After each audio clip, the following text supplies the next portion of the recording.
নির্বাচন কমিশনার হচ্ছে একটি দলের এজেন্ডা বাস্তবায়ন করছে। আপনি জানেন যে একটি ব্যালট পেপার ছাপানো হয়েছে আগামী 12 তারিখে নির্বাচন উপলক্ষে। সেই ব্যালট পেপারে ধানের শীষের প্রতীক এমন একটি জায়গা দেওয়া হয়েছে, সেই প্রতীক ব্যালট পেপার বাস করতে গেলে মাঝখানে পড়ে, সেই ব্যালট পেপার আর দেখা যাচ্ছে না, ধানের শীষের প্রতীক।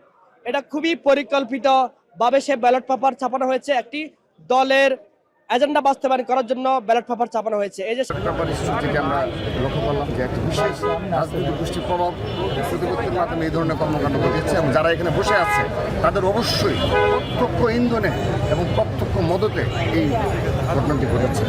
তো যদিও তারা হয়তো সিদ্ধান্ত পরিবর্তন করবে বলে আমরা জেনেছি মিডিয়ার মাধ্যমে, আমরা অবগত নই। কিন্তু আমরা দেখেছি নির্বাচন কমিশন বিভিন্ন সময়ে পক্ষপাতিত্বমূলক আচরণ করছে। পোস্টাল ব্যালট সহ পোস্টাল ব্যালটে এবছর প্রথম ভোটের ব্যবস্থা করেছে।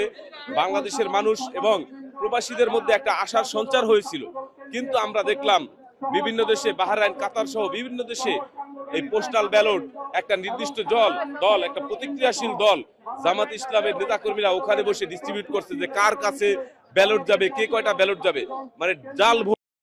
পোস্টাল ব্যালট সহ 3 দফা অভিযোগে নির্বাচন কমিশনের বিরুদ্ধে ইসি কার্যালয় ঘেরাও কর্মসূচি পালন করছে ছাত্রদল। রোববার সকাল থেকে ইসি ভবনের সামনে জড়ো হন সংগঠনের নেতাকর্মীরা। ছাত্রদলের অভিযোগ, পোস্টাল ব্যালটে ইসির পক্ষপাতদুষ্ট ও প্রশ্নবিদ্ধ সিদ্ধান্ত নির্বাচন প্রক্রিয়ার নিরপেক্ষতাকে ক্ষুণ্ণ করছে।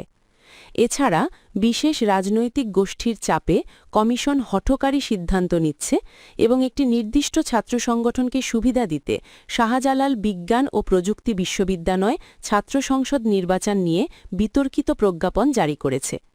ছাত্রদল সভাপতি রাকিবুল ইসলাম রাকিব বলেন, এসব সিদ্ধান্ত জাতীয় নির্বাচনেও বড় ধরনের কারচুপির নীলনকশার ইঙ্গিত দিচ্ছে।